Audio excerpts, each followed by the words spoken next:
Hello, and welcome to Women in Business, where we interview entrepreneurs and senior managers and show you the strengths, successes, obstacles, and roadblocks women experience in business.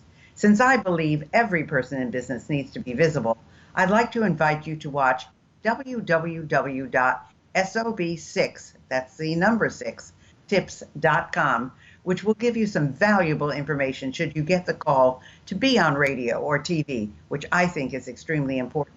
If you'd like to contact me personally, drop me a line at Gayle Carson, that's Gayle, Gayle Carson 13 at gmail.com, or go to my website, www.spunkyoldbroad.com, and sign up for my weekly newsletter.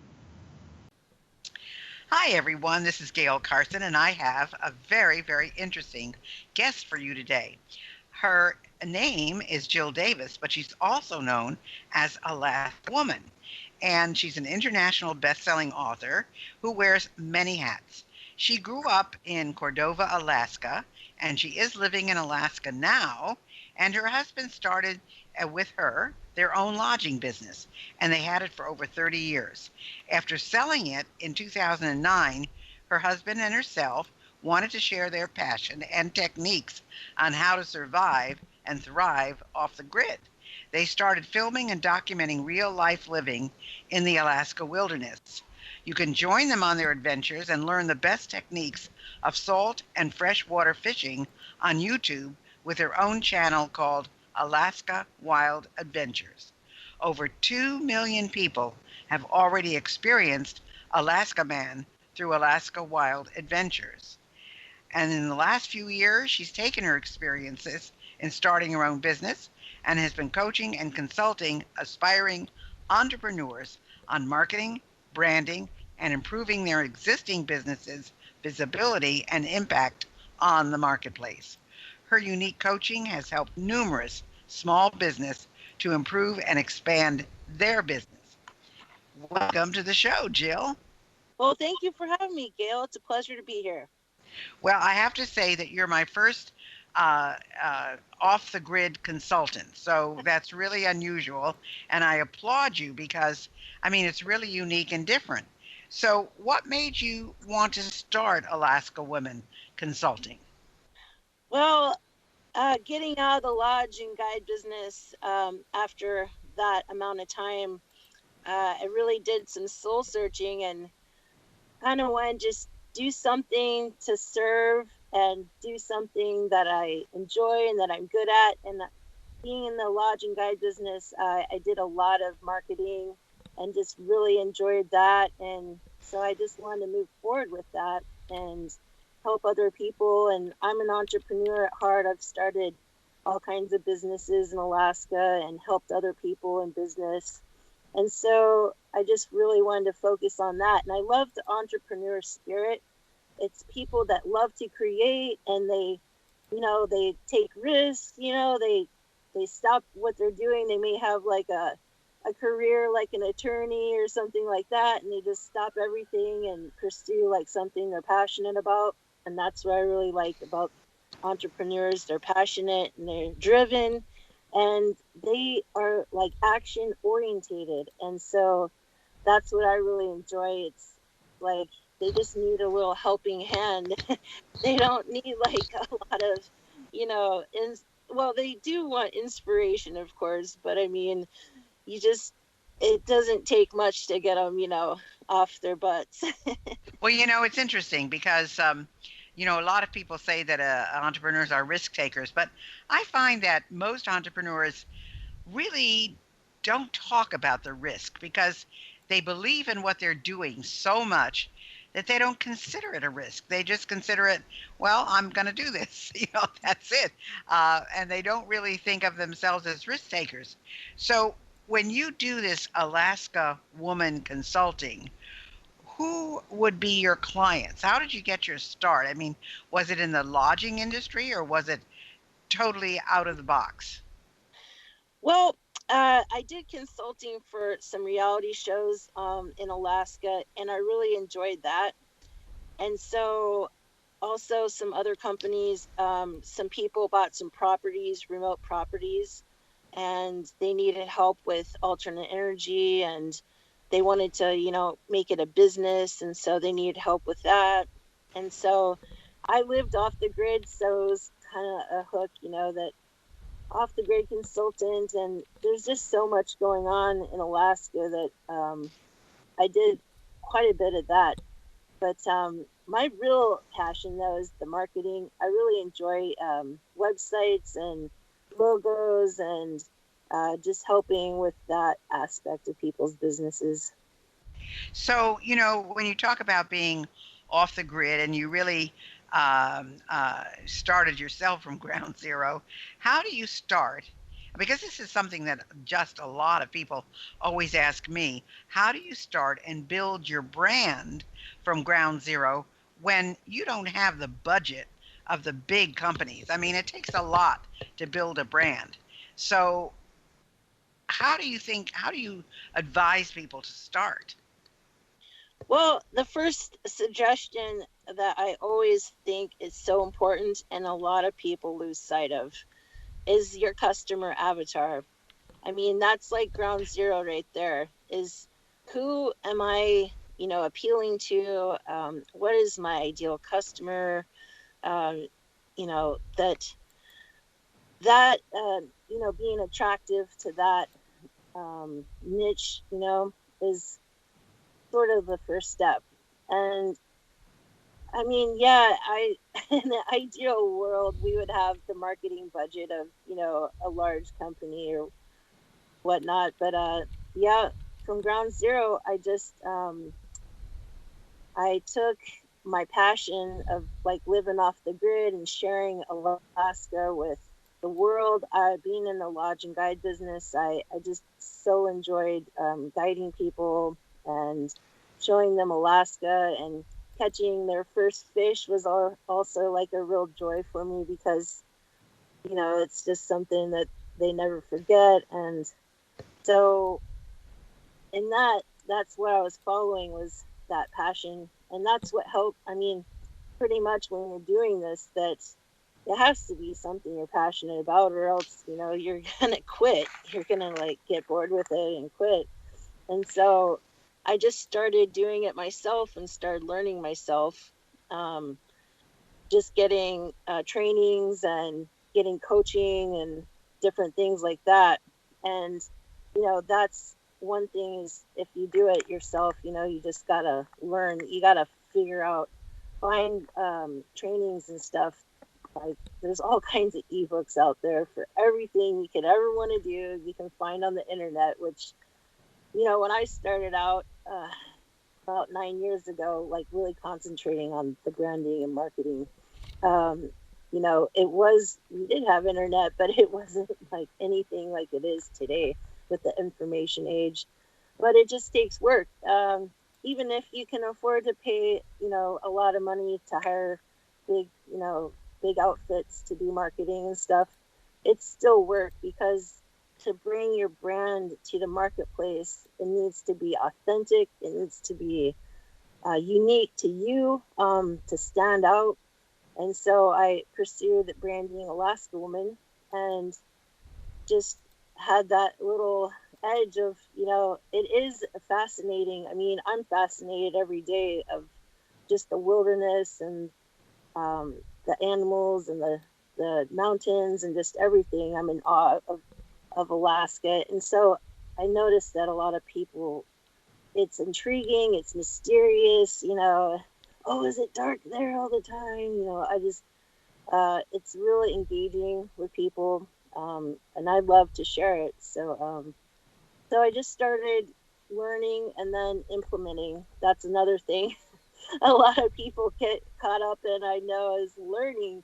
Okay, they learned it, they did this training, they did that training, and then they're like on to the next one, instead of just, okay, I learned Right, this. right, yeah, Now, because nothing happens until you take action, so that's the key part, and you're absolutely correct as far as that's concerned. So, what do you find the number one thing that entrepreneurs are forgetting or losing sight of? I mean, uh, you've worked with, you're in a very unusual niche. So, what are you finding that they are losing sight of? I feel that people they think they know their customer, and they get wrapped up in their business and, with their products or their services. But I feel like people lose touch, and that they just kind of like turn selfish about it and think, well, I know what's best, and this is what I'm going to give them. Um, Instead of just keep on evolving, like people are evolving and businesses are evolving and the technology is evolving so fast that, what was good, even a month ago, maybe this new thing like Facebook Lives, for instance, is a real good strategy for getting yourself out there. And recognition is like one of the biggest things. I mean, if you don't get out there and get your face out there, you're just going to get buried. There's just so much and so many people. And so being that uniqueness and knowing your customer though, and just focusing on their wants, needs, desires, and fears. And you need to, make your product and services to pinpoint that instead of the other way around. So, what do you think is the thing you have to do to gain impact with your marketing? What's the main thing? Well, the main thing is getting yourself known and just getting out there as much as you can and getting yourself seen, visibility. Um, yeah, bringing your uniqueness makes impact, and building relationships. Just you're not just out there blindly, marketing. I mean, build some relationships, get to know people. Connection is currency.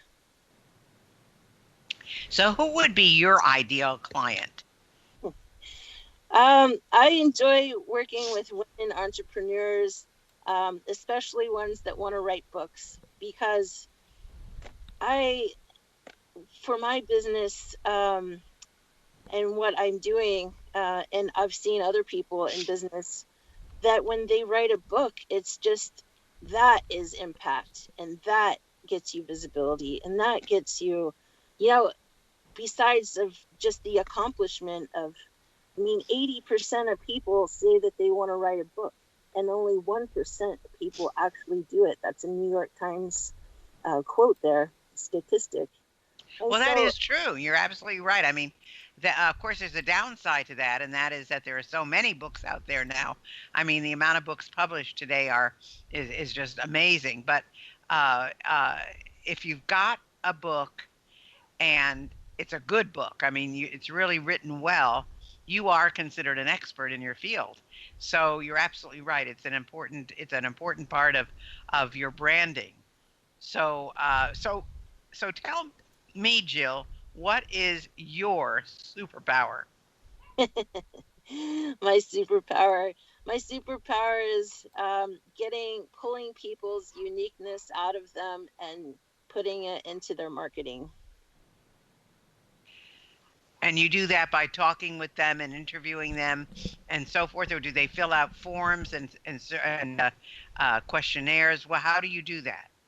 We do a brand discovery call, and I look at all their social media, their pictures, their if they have an existing website and logo, and just get to know their personality and who their target audience is, who their target market is, and then we just go from there.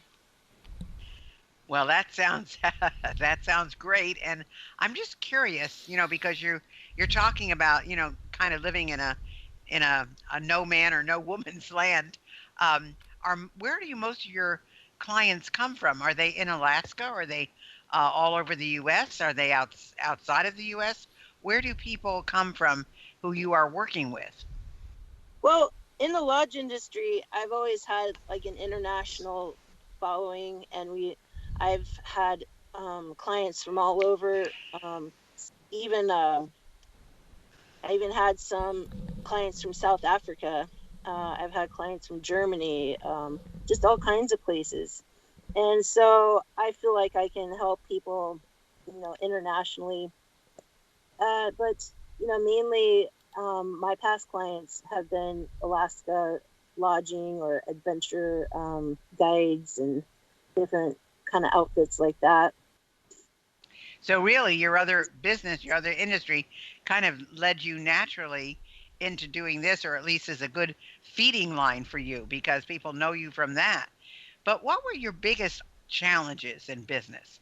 I mean, you were in the lodging industry for 30 years, and then you went into consulting, and there had to be a challenge in making that transition. My biggest challenge was actually, I feel like it was the lodge industry. Um, it was it was just a man's world, it felt like, and it always felt like I was struggling in that business. That my ideas, I had good ideas, they actually get stolen from other people. And yeah, I would say my biggest struggles were in the lodge industry. And then actually, like, I feel like a freedom when I got out of that and into the consulting and just focusing on the marketing and stuff. Because when I was in that business, it was so much. I took on, I mean, I know you can create a business, that an ideal business has like enough employees to do everything. You have your chefs, you have your servers, you have guides, you have yard people, um, you know, so on and so forth, boat captains. We had airplanes.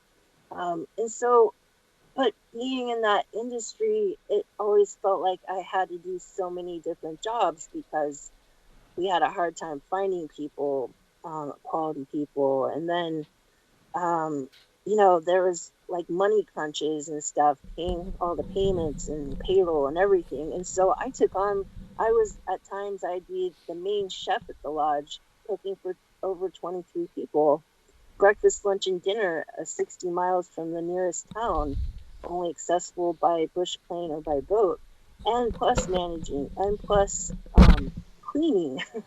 And it was just, oh, I was like so happy actually to be out of it, to tell you the truth.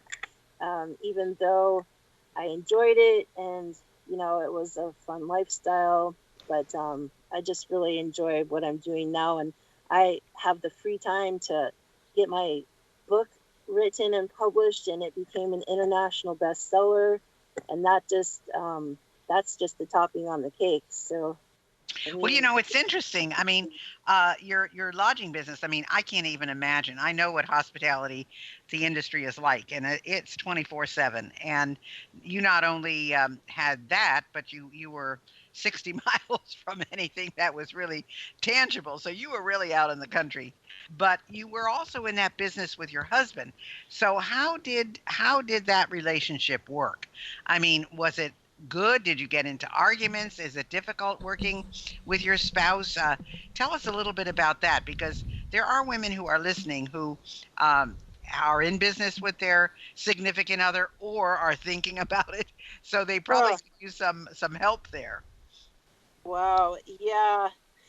Uh, we didn't see each other for about 20 years. Really? Well, I mean, we did, but he was a pilot, and so he was flying and he was guiding, and I was cooking and cleaning and guiding and managing. And he was gone all the time, and I was doing what I do.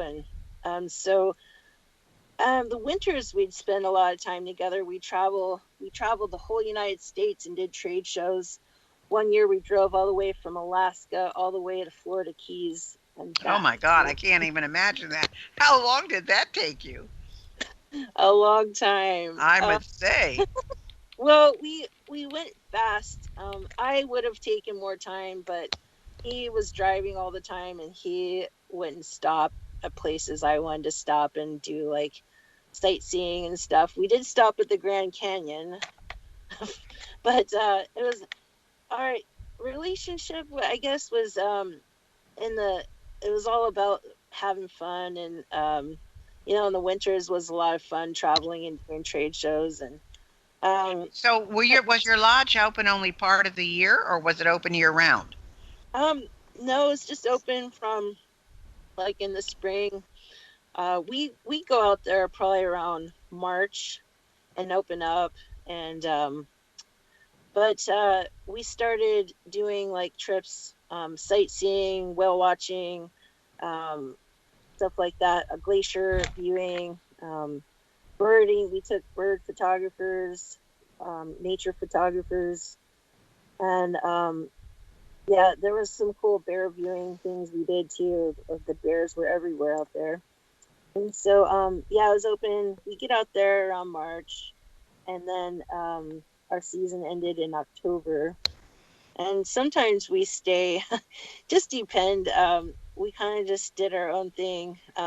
Sometimes we'd stay for part of the winter and then go travel and do marketing and advertising. So, yeah. Interesting, interesting. So, what do you think are your clients' biggest hurdles? I would say my clients' biggest hurdles would be just focusing on their customers and, not getting into that mode of learning without implementing and, just staying focused, I would say. Uh huh. Well, we're coming to the end of the show. We have about 4 or 5 minutes left. And I wanted to ask you, what particular advice do you have for the women who are listening to this show? Do you have something that, you think they really need to know or need to find out about? Well, I would say get to know the people you're going to be in business with. Touching on the subject that, about being in business with your spouse. And, even though, it was a working relationship, it was strained because of being in business. And there's so many frustrations. So I would say to really watch what be careful what you wish for because, it really can be a double-edged sword with, you know, going into business with your spouse. It can really strain a relationship if you guys aren't on the same page. Get on the same page. Well, be on the same page and have different skills so that you're not pushing on the same areas. Well, you Yeah. have a book. Tell people the name of your book and where they can find it. Okay, the name of my book is Alaska Man, and I have a website, alaskawildadventures.tv, and I'm actually giving my book away. And so, Oh, yeah, if you click on Alaska Woman Consulting tile on the alaskawildadventures.tv, and you'll get an auto response and with the information where I can send you a signed copy of the book Alaska Man, international bestseller.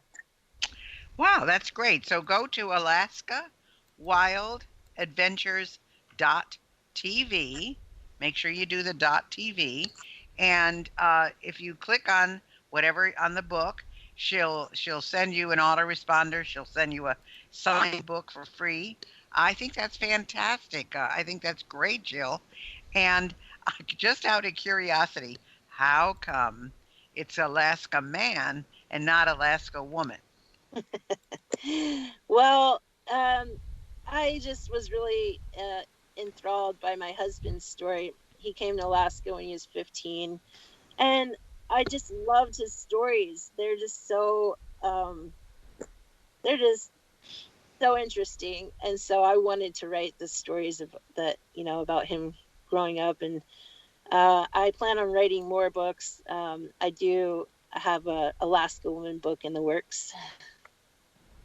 Fantastic. Okay, so we're going to look forward to that. So now remember where you go to find this.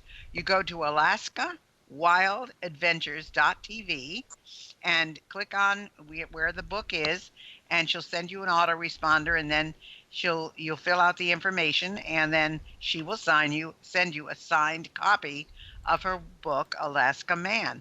Well, this has been certainly very, very interesting, Jill.